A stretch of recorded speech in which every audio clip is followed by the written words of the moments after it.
to another episode of the Public Opinion Show with your host, Pam Moton. I certainly hope that everybody is enjoying your summer. The last show was so much fun. We talked about traveling on a budget. So remember, get out there, enjoy yourselves. You don't have to spend a lot of money, but get out there and enjoy the summer.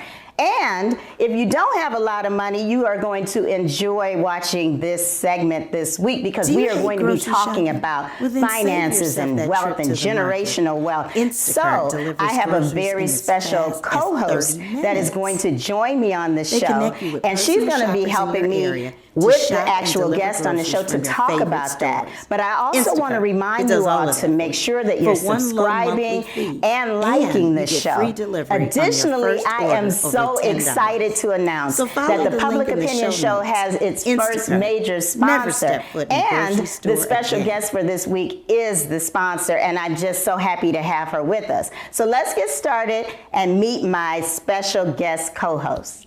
I'm so happy to welcome as my special guest co-host Angela Wynnett Harrell.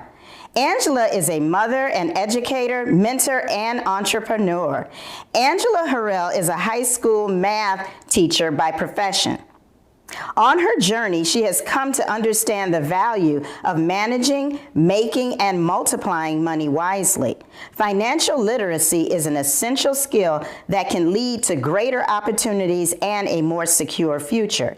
Understanding finances is a powerful tool that empowers individuals to make sound financial decisions, achieve their goals, and ultimately lead more prosperous and secure lives. Angela is dedicated to sharing her knowledge and experiences with others, guiding them towards financial success and independence. All right, so let's welcome Angela. Thank you so much, Angie, for agreeing to be on the show. And what you all need to know also is Angie is my sorority sister, and we also pledged together, so she's extra special. But what I really like about you, Angie, is your expertise. Now, I don't really know a whole lot about the ins and outs of finances.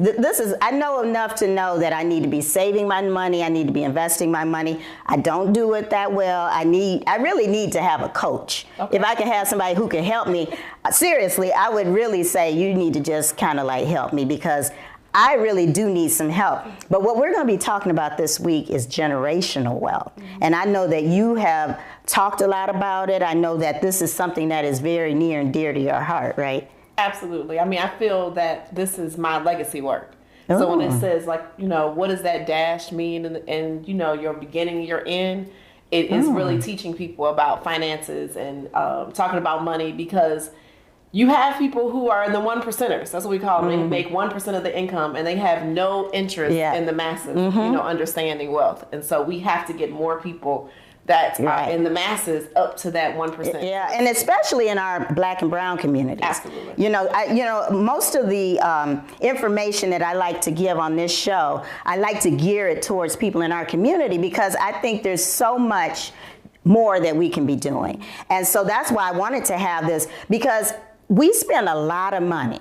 Okay, we work hard and we spend a lot of money, but we're not saving a lot of money or making sure that we're investing our money so that we can, have legacies, like you said. So I think that's very important. And so that's why I'm really happy to have our special guest on this show because she is a self-starter. She's an entrepreneur. She's done so much. And I really, really admire everything that she has done. So we're going to get started and introduce our guest.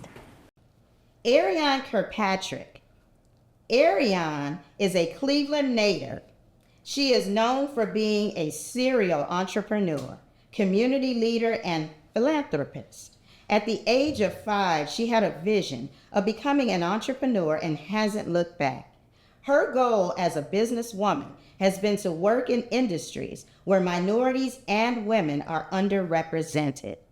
Ariane is the owner and CEO of the AKA Team, a full-service commercial construction, waterproofing, and facilities company founded in 2009 and based in Cleveland.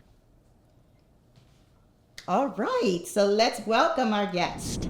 Thank you so much, Ariane, for coming on here. I'm going to tell you, I have so much admiration for you. I really do. As a black woman who has started a construction company. I mean, how many women, first of all, do you know who have construction companies and black women? So congratulations on that. But thank you so very much for believing enough in the Public Opinion Show to want to be a sponsor. So I cannot tell you how happy I am and how grateful I am for that. So thank you so much. Oh, you're welcome. Gladly. So happy that we can do it. Been supporting you since the beginning. We love what you're doing for the community and the intentional impact that you're making. Oh, thank you so much. And before we went on, you reminded me about how you remember when I was on Zoom.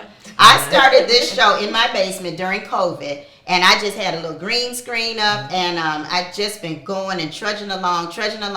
And I remember hearing you talk about the little engine that could.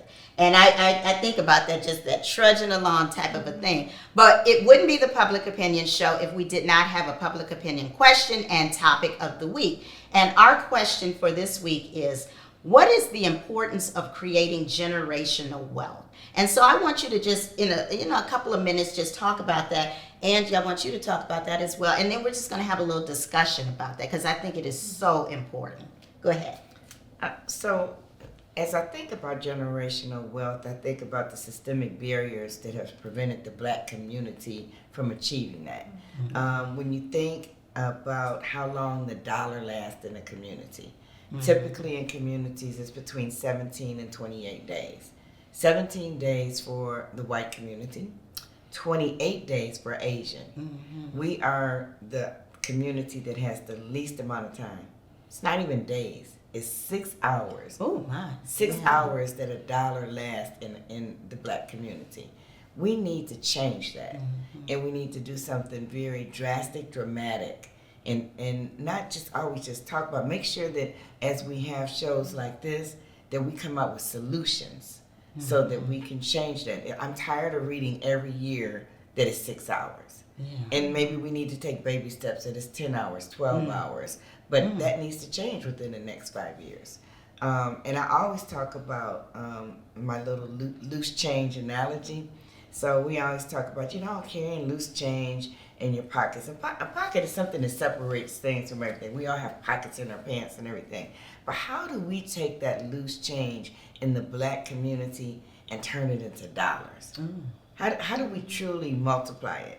And I am totally a visionary. I've been guilty of not really understanding the value of a dollar, the value of credit. I've just done what I can do to get by. And we typically do that as a community, especially as black women, because we know how to put some stuff together and make some things happen.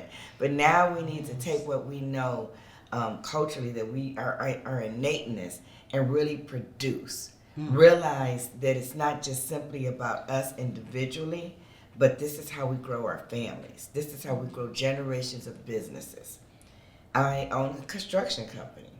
Many of the companies that I work with are 100-year-old companies.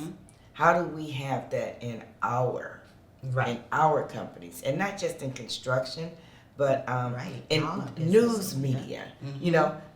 Thank goodness the Connell Post is a paper that has lasted for many years, changed different ownership, but furniture stores, car dealerships. We have a business. Typically, our businesses may last up to 2 years, and that's when you're small business. Then you get it and you get up to that mid market, and then 6 to 7 year. Just like they talk about the 7-year itch as far as marriages, you have that same thing with businesses. And so generational wealth is important. We need to make sure that we increase our access, which isn't even just access to dollars, it's access, period. Knowledge, communication, networks. And I think that we will be able to change that 6 hours into days. I like that. That's very important. I'm glad you reminded us about that 6 hour thing. And so, Angie, what do you have to say about that? I think in order for it to change, the mindset has to change first. Because so much in our community, I mean, how many times have you heard people talking about when they have children, just looking forward to them being 18 and being out of their household. Yeah.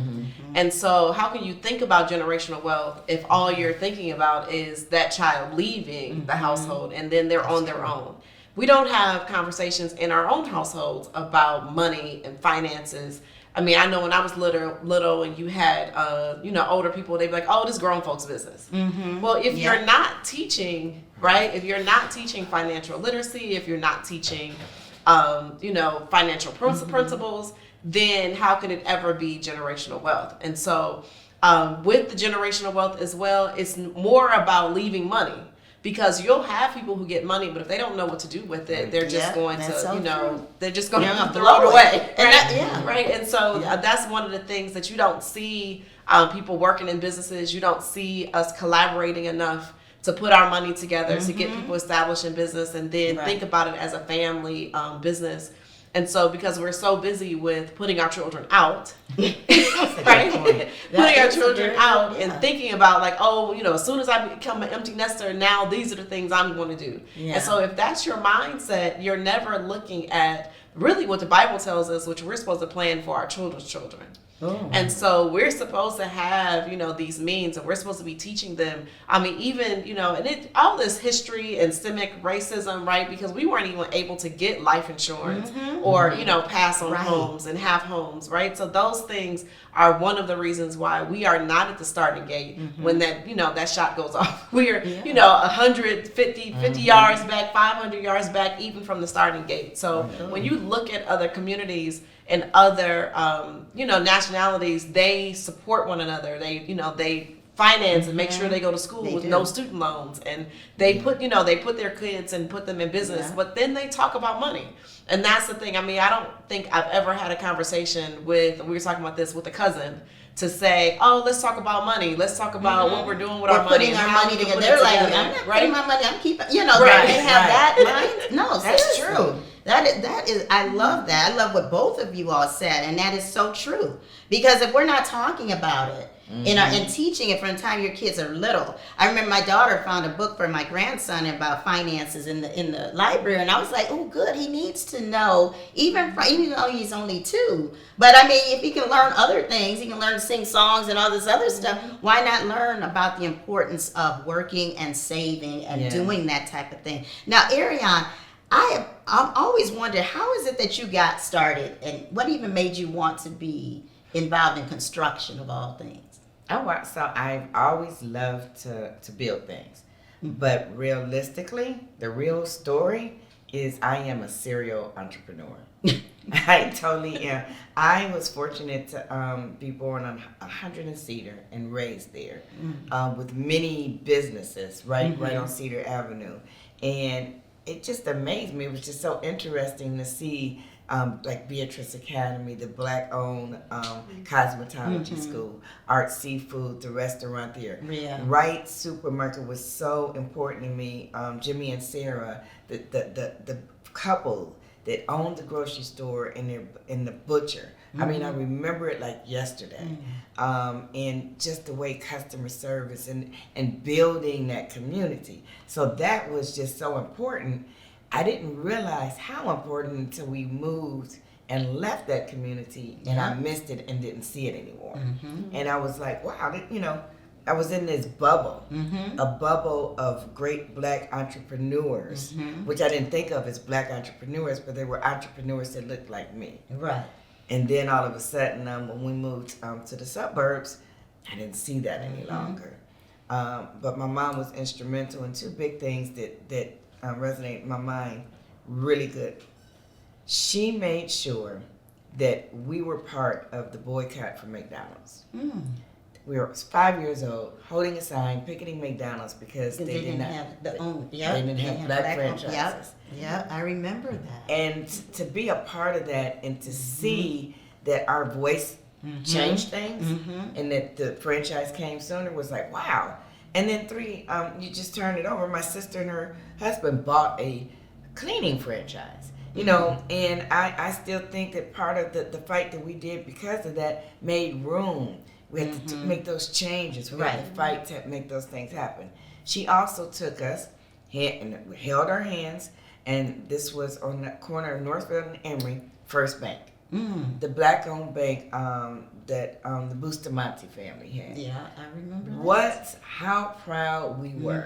And it was about money, about dollars, to show that we too can own banks and make opportunities for black customers, black businesses. So that was very, very instrumental in my upbringing.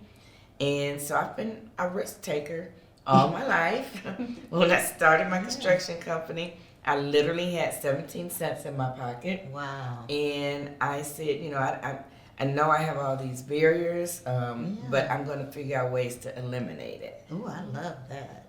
So I love that. And you know what? You talked about growing up, because I grew up in the Lee Harvard area.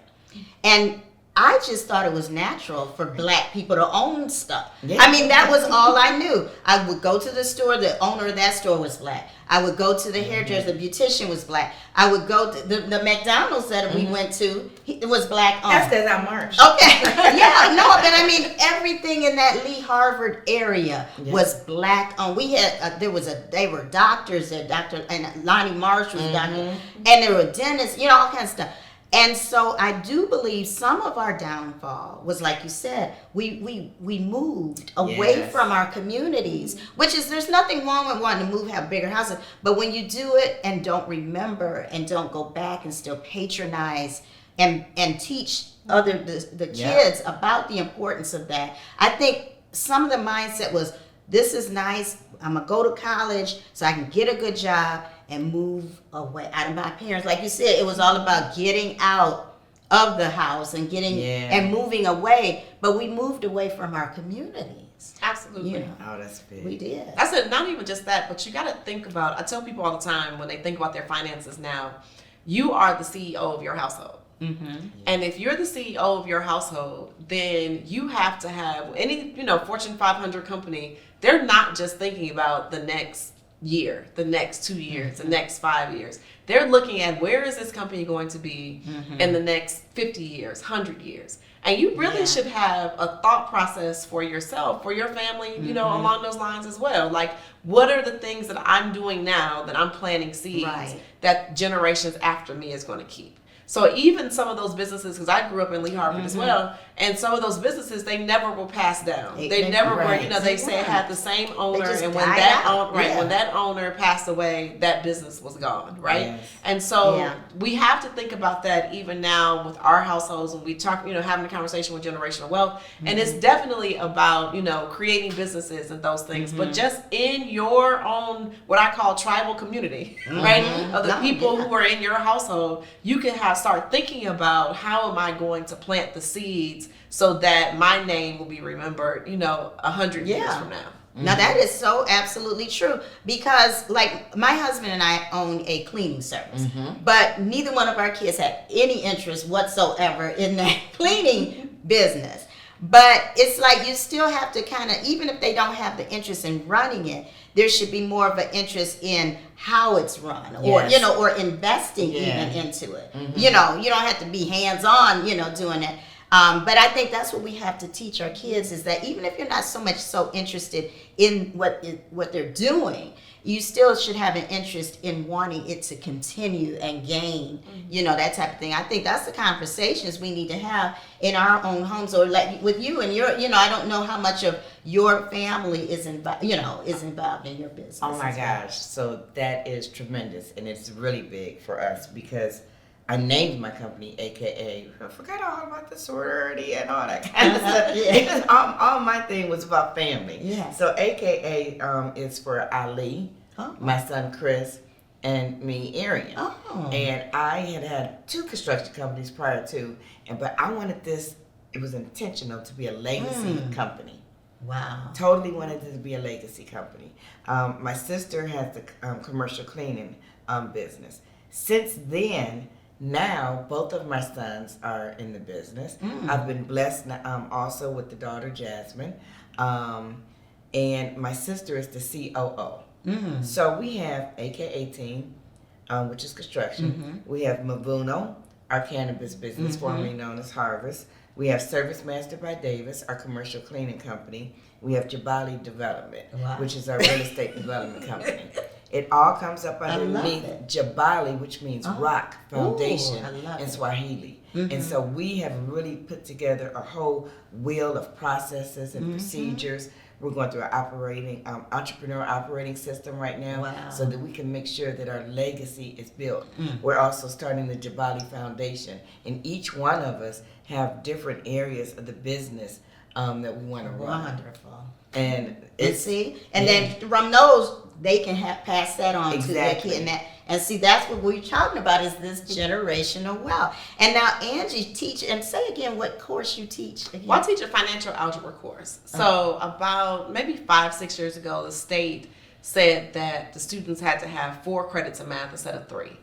And so normally you would take an Algebra 1, Geometry, Algebra 2, and if you were smarty pants, maybe you had a trig or calculus, right? But I went to, I went to my department and went to the superintendent at that time and said, everybody doesn't need calculus. Can we develop a course that would be more meaningful? And I said, I think I can really put together a course for financial algebra that they would need and teach them financial literacy and also incorporating a lot of math. So we teach budgeting, we teach banking, I teach credit in that class. I teach every student in my room walks away having a business plan. So they'll know, what their business is. They'll have an expenditure report, a projected sales report, and an elevator pitch that they can go out and give. And so since creating this course, it started with maybe 2 sections of it to where next year a third of the student body is I signing up. love that. And that's at Shaker Heights High School. That's at Shaker Heights High. I see that is something that is so much needed. Girl, I want you to do that for our business. I am so serious. And I'm Yes. excited that it's a Shaker because we just actually won as part of the construction management team. Wow. For Awesome. Shaker. Yeah, so excited. Yeah, so I love that That's because wonderful. I always say I wish I would have taken my class. No, Right, when I that's was in high a school. much needed Because class. we don't talk to our kids about a lot of things, like even just let's say taxes, for instance. Yes. That by law everybody has to learn the quadratic Yes. formula. By law, you gotta take a test on it. You gotta pass the test.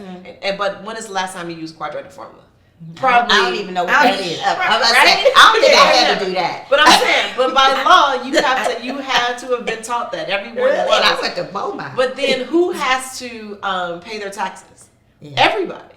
But it is not required by law for you to understand tax brackets, which is nothing more than an algebraic equation. And so, breaking down like how, what's a tax deduction? What's a tax credit? If I had a business, how can I, lower my tax responsibility? All of those conversations our kids don't get, right? Adults don't get. And so in my classroom, all of my students walk away understanding the tax brackets. And that's something they're going to need, wonderful. forever. And so that's where, for me, I always say that I'm creating a legacy because now these students will have the knowledge. They're 17, 18 years old. And then guess what they're going to do? They're going to be able to pass that knowledge on to their children because now they have it. Where we didn't have it at all. And I always say we get the street knowledge on money, right? And it could be wrong. Yes. It could be totally wrong. We make a lot of mistakes. Exactly. Right? But now Okay. these students will go out and have that- the real that knowledge is- and be able to apply it, that is- and they'll have that knowledge forever. So that's why I'm trying to create generational wealth, is that starting with that knowledge base. And I do teach adults too, so people always ask me a question. So I'll have courses that people can do and come to virtually, or seminars that they can come to and learn about these things as well. So you can take the guesswork out of this financial literacy thing. And you said something so key to me. I own a multi-million-dollar business.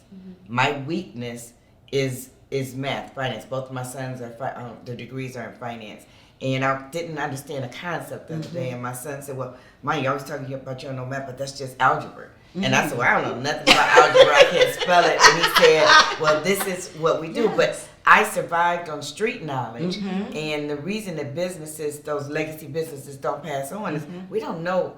Let me pronounce it. What you say? Quadratic. I don't know what you're talking about, but I know that those are some of the tools that we need to make sure that there's 6 hours turns into 6 days, 60 into days, whatever, turns into things. Yeah. But I think that what's Yeah. being taught, like in a traditional class, you don't need. Yeah. So that's the thing. You don't need the quadratic formula. But the things that are just algebraic formulas, an accounting spreadsheet, right? It's just an algebraic formula. Those things are not taught. And I think on purpose, right? Because that would give you a heads up because you understand the numbers and the math of your money. That's true. That gives you you power. Or you may even be doing it and don't even know that this is really what you're doing, this algebraic Right. type thing. You just, like you said, Street, you just know, okay, I need this, I need that, Right, and yeah. if I don't have this and that, then I'm not going to have this, Exactly. you know. And, but you got to, but it's wonderful that your sons are finance. My son is a finance major. He throws all this finance stuff. Well, Mom, you know this and this, and the market says this. I'm like, I don't know any. I didn't go to school for that, and I didn't have an interest, although it's important. You know, it's important, and I know I could be doing so much better and so much more.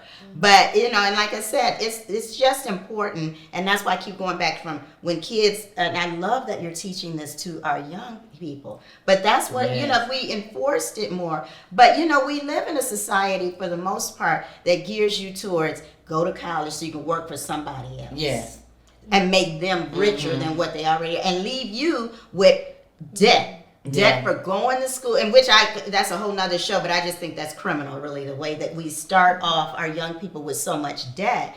But I love, and she talks a lot, I follow her on Facebook all the time, but she is always talking about how she has taught her kids certain things, and how they don't have to have any bills when they leave college, and how if you start saving, and all of these things are things that we just need to know about, and we need to be invested in our children. Yes. And we really need to be invested, and not leaving them with a whole lot of debt, and setting them up so that when they do get out of college, if they go to college, they're not going to have all of this debt to have to be worried about. Other communities do that. That's what we need. And to do. that's what I'm saying. We have, and that's what you said too. Every other community kind of gets it.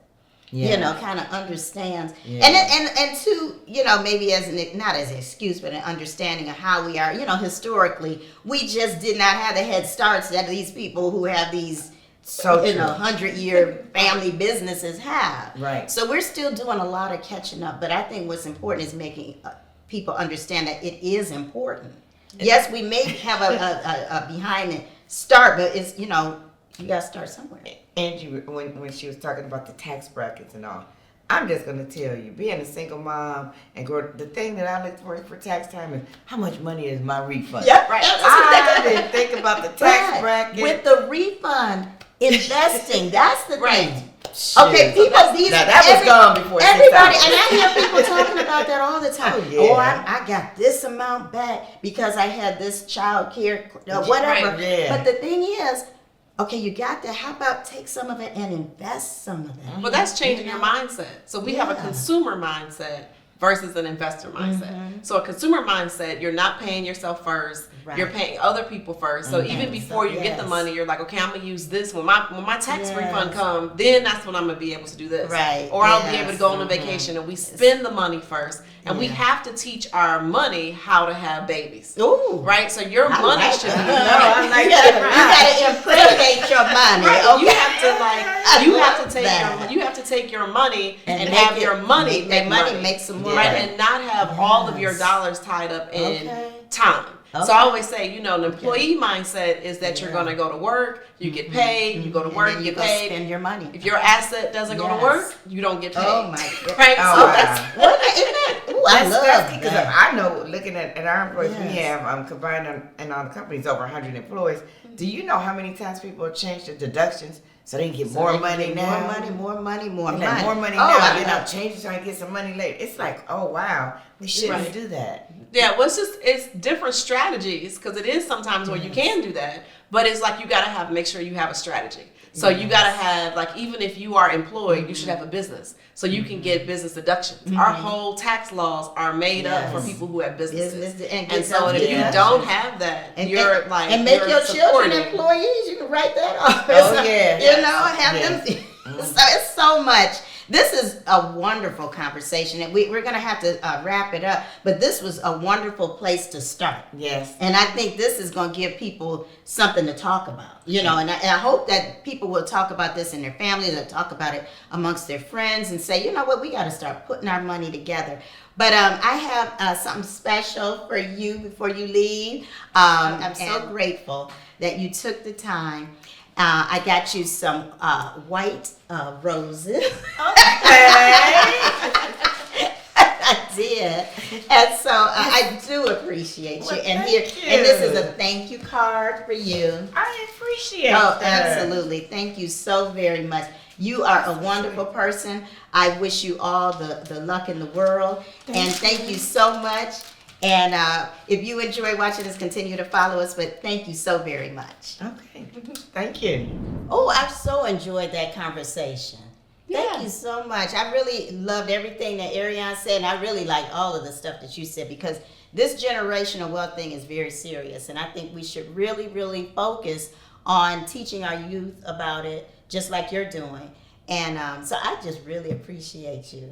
Oh, I thank really you. do. Yeah, it has to be where every person, that you don't think that, oh, I have to create some massive business, that everybody can start with their home and say, Yeah. you know what, I'm going to start thinking generational. Yep, that's so important. Well, I really appreciate you all watching us. If you want to continue to follow us on YouTube as well as Facebook.